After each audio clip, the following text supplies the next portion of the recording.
Երբ ասում ենք, որ սմերչերն ունեն 70 կիլոմետր հեռահարություն, մարդկանց մոտ կարող է կարծիք առաջանալ, թե Ադրբեջանի սմերչերը կարող են հասնել հայկական սահմաններին ու այնտեղից մեր սահմանից ներս մինչև 70 կիլոմետր խորությամբ հարվածներ հասցնել,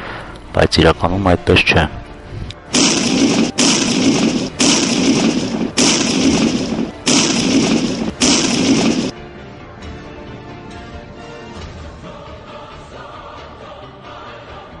Այն կարծիքը, որ սմերչը 70 կիլոմետր խփելու է, այդ չի նշանակում, որ ինքը մեր տարածքում 70 կիլոմետր խորությամբ կարող է խփի։ Ինքը ամենակիչը 20 կիլոմետր հետ պետք է անի ճարտարապետից։ Ինչի 20 կիլոմետր, որտեղ մենք ունենք սովորական հրետանային միջոցներ, որոնք 20 կիլոմետրի վրա կխոցեն իրեն։ Ու սկսած մեր D30 հրանոցներից, ամենասովորական D30 հրանոցներից 20 կիլոմետրի վրա ինքը կխոցվի։ Դա ինքը լինելու է 20 կիլոմետրից հետ։ Այսինքն այն հավանականությունը, որ ինքը կարա մեր տարածք խոսի 40 կիլոմետր, որտեղ հասկանանք 70-ից ասում են մաքսիմալ, այդ 70-ը ասում է հարթավայրի վրա, որովհետև 70 կիլոմետր հեռանկարով գնաես։ Բայց մեր պայմաններում, լեռնային պայմաններում, շատ ամեն ինչը փոխվում է։ Որովհետև ինքը իրականում կրակի կարեկցիայի խնդիր ունի, ինքը կրակի ղեկավարման խնդիրներ ունի։ Այսինքն, մեր սահմաններից 20-30 կիլոմետր հեռավորությունն ամենաքիչն է, որտեղ կարող են տեղակայվել հակառակորդի սմերչները։ Այդ դեպքում, քանի որ նրանք կարող են տեսականորեն հարվածել մեր սահմանից 40 կիլոմետր խորությամբ տեղակայված թիրախներին, նայենք, թե այդ խորությամբ ինչ կարևոր ստրատեգիական օբյեկտներ ունենք, որոնց սմերչերը կարող են խոցել։ Պարզ է դառնում, որ չկան այդպիսի օբյեկտներ։ Մեր առաջնային գծի դիրքերի վրա առավել ևս իմաստ չունի սմերչով կրակ բացել, որովհետև խրամատի մեջ գտնվող զինվորներն ապակենտրոնացված մարտակարգով կրակային դիրքեր են զբաղեցնում, ու որպեսզի հակառակորդը կարողանա քիչ թե շատ զգալի կորուստներ պատճառել, ամենակիչը մոտ 20 մարտական մեքենայից մոտ 20 համազարկ պետք է հարվածի մեկ դիրքի, որտեղ կենդանի ուժը շատ քիչ է։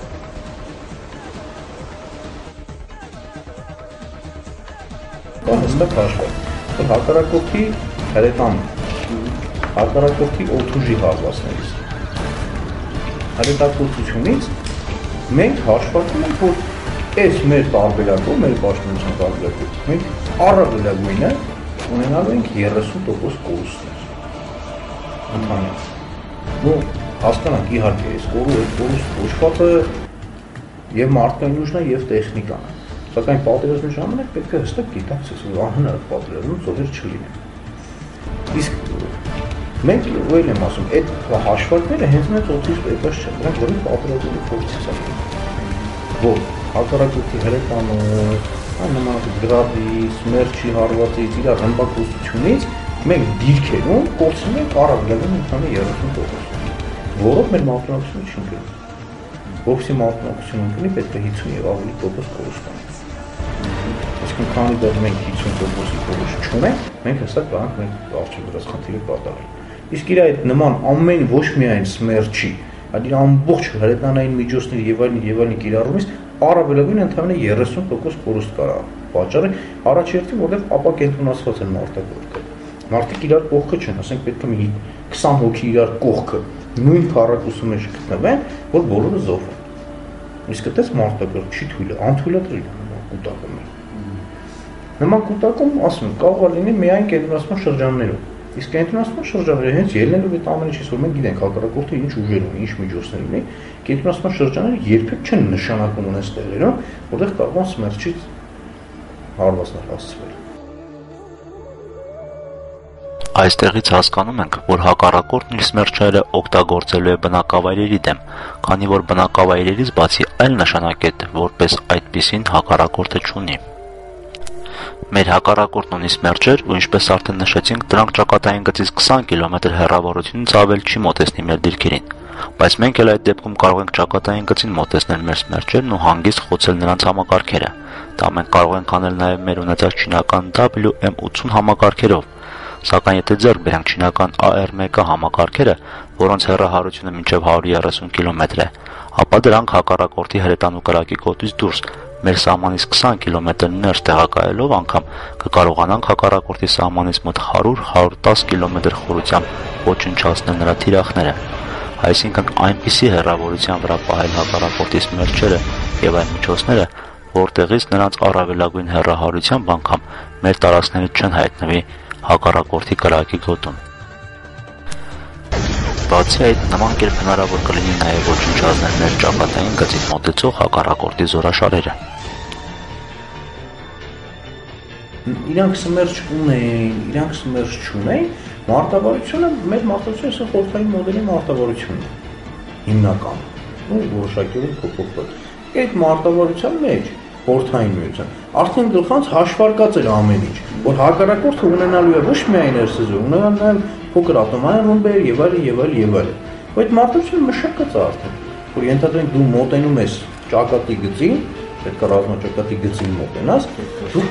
ըստ բնագծերի բացազատվում ես։ Այդ բնագծերի հեռավորությունն էլ հաշվարկված է, թե հակառակորդի որ կրակային միջոցը քեզ ինչ հեռավորության վրա կարող խփի։ Ու դրա համար ասենք, եթե մենք գիտենք ինքը ունի D30-ների մարտկոց ընդեղ, այդ D30-ի համար թիրախ կարա հանդիսանա վաշտի շարասյուն։ Հետևաբար վաշտի շարասյունը կբացազատվի ավելի շուտ, քան մենք հավատենք իր հաստատության գոտը։ Դա բավական հաշվարկ է, որը անկախ նրանից իրենք սմերջ ունեն թե չունեն, մենք կանենք։ Մեկ այլ կարևոր կետ. Ադրբեջանը տեսականորեն կարող է սմերչերը կիրառել Ստեփանակերտի դեմ, քանի որ Ստեփանակերտից մինչև սահմանային գիծ 40-45 կիլոմետր է, այսինքն սմերչի կրակի հասանելիության գոտում։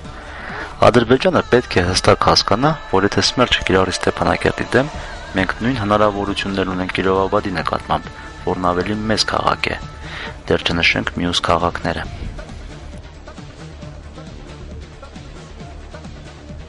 Եթե կողմերն առնում են, նշանակած տեսականորեն գոնե,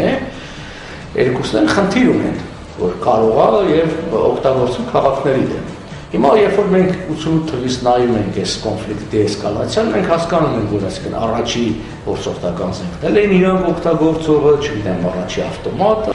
եւ այստեղ արդեն ցավոք սրտի միջազգային իրավունքի արդեն խնդիր չկա։ Մենք այս վերջի Հակոբ Ինջիլյանի օրինակով պարզ գիտենք, որ Ադրբեջանը պարբերաբար խախտել է այս օրինակն ցույց տվեց, որ այսինքն ինքը ռազմագերում օգտագործում է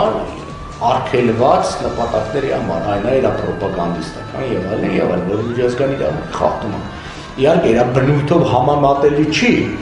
խաղաբնակության ոչնչացումը եւ հարցազրույցը, բայց սա ոնց որ ասած ցուցանիշ է, դու ցուցանիշներից ես իմանում, եթե ինքը խախտում է փոքրերի մեջ, հետեւաբար մեր տակտիկան այսօր ինչքան էլ դաժան ինչի պետք է լինի հետեւյալը, որ մենք առաջինը չենք օգտագործի խաղաղ բնակչության դեմ մասսայական ոչնչացման զենք, բայց նաեւ եթե մեր դեմ իրարի մենք չենք հավանի համարժեք հարված տալ։ Պետք է հստակ լինի եւ կարծում եմ դա պետք է գոնե իրանց վրա զսպող գործոն լինի։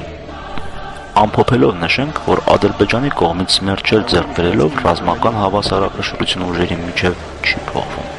սակայն առաջանում են այլ վտանգներ, որոնց մասին պետք է մտածենք այս օրվանից։